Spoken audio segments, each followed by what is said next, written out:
90% of traders lose money and fail. Lose money and fail. Come on now, dog. Come on, man. What is going on, traders? It's your boy Billionaire Herrera back with another video. You already know what I'm about to say. If you haven't already, make sure you hit the subscribe button right there. Don't waste any more time. We're on the road to 500 subscribers. So sub up, send this video to a friend. You know, a like and a comment helps as well. So let's get to it. Now, with that being said, we had some really great questions. It was a live session on Zoom. I just wanted to recap some of those questions that they asked because they were really, really good, and hopefully it helps some of you guys out there as well. So let's just get in tune and let's get to the video.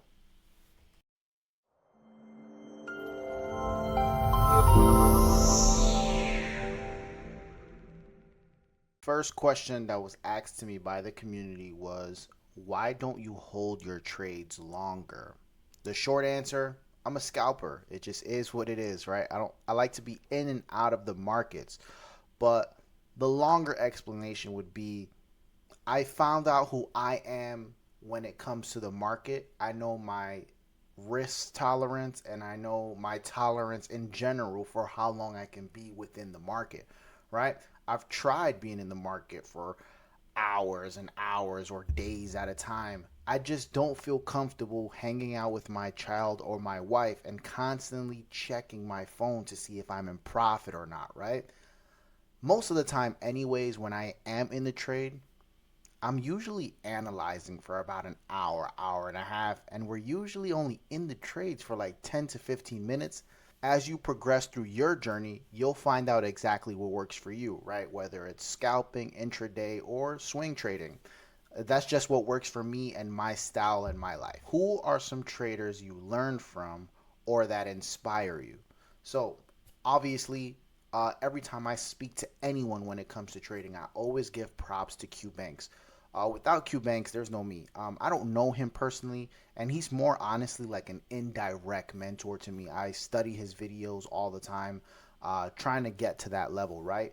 But just to kind of, rapid fire a few of the names, we got Q Banks, Lambo Raul, FX Mamba, Swaggy C, right? Those are just to name a few. Now, there are a few other traders who inspire me, or just by looking at their grind and hustle for me to go harder, right? And that's traders like Charlene FX, Tokyo Trades, my guy Castro. He doesn't know it. He's a great futures trader, trading gold and Nas 100. Pure example of consistency, consistency, consistency. So when I look at that, it's like, all right, bet. And that just makes me go harder, right? And then last but not least, one of the traders that's like really motivating me just by seeing the grind and the day-to-day work is AB Trades, right? AB Trades has like raw, rugged transparency, and that guy is a beast as well, right? So those are just to name a few, not only traders who I model my trades after, but also traders that I look at that push me to go even harder. Those guys inspired me a lot and formulated my strategy, or my style of trading. I took bits and pieces from all of them, things that I like, and created my own style. This is a question I get a lot. Why do you call yourself Billionaire Herrera if you're not a billionaire? The reason I call myself Billionaire Herrera is because that's something that I strive for, right? I aspire to be. And one of the things I heard a lot growing up, speaking things into existence is a very real thing. So that's just me of speaking things into existence while also holding myself accountable to stay consistent so I can actually live up to that name, right? And there's a lot of books that tell you you have to start walking, talking, and acting as if you were already there. So that's why Billionaire Herrera is the name, and it'll probably never change no matter how long it takes me, or even if I don't become a billionaire. It's probably never going to change. He's beginning to believe. So this was a really good question that I got from the community. It was, what are some qualities that are needed to becoming a successful or profitable trader? The very first one off the gate I can think of is, if you want to be a profitable trader, you gotta have that dog in you, right? You gotta have that fight, right? You fall down 9, gotta get up 10. Second one, gotta be consistent every single day, day in and day out. Do your analysis, do your chart work, do the back testing of your strategy, do what works for you at a high level. It says that you need about 10,000 hours to consider mastering a skill. Obviously, you got to be consistent. You never heard of a basketball player picking up a basketball and going to the NBA tomorrow, right? It takes an extremely long time of consistent hard work. So consistency is definitely one of them. The third one is going to be patience and grace. You got to have patience with the charts, your entries, and your strategy, but you also got to have patience with yourself, right? Give yourself that room to grow, right? Room to make mistakes. At the end of the day, we are human. We're bound to make these mistakes. So just give yourself that grace. Obviously, you are going to fail at times. That's okay. I'm not saying you're not going to fail, but what I'm saying is when you do fail, go ahead and learn from these mistakes so that way those mistakes don't happen again. And the last quality I would say you need to have in order to become a consistent or profitable trader is to stay a student, right? Don't feel like you know it all just because you're at a certain level, right? You stay a student, always consistently learn. Now, with me, I don't care if a trader has a big name or a small one, or a bigger following, small following. If they're doing something that has them or makes them consistently profitable, I'm going to check them out. I'm going to see what they're doing and seeing if I can implement any of those little kinks to give myself a bigger edge within the market. I'm going to do that, right? The next question I got from the community was, what would you recommend for a new trader who are having a rough time or a tough time dealing with losses, right? First thing is, don't take the losses too serious. It's going to happen. We're human at the end of the day, and it's part of the game, right? There's no wins without losses, right? When you lose, someone else is winning, and vice versa when it comes to the market. When you win, someone else was on the opposite end of that trade losing money. So it's part of the game. Honestly, the things that help me is just to kind of just step away from the markets. That way I can avoid revenge trading or doing something that I probably shouldn't in the markets.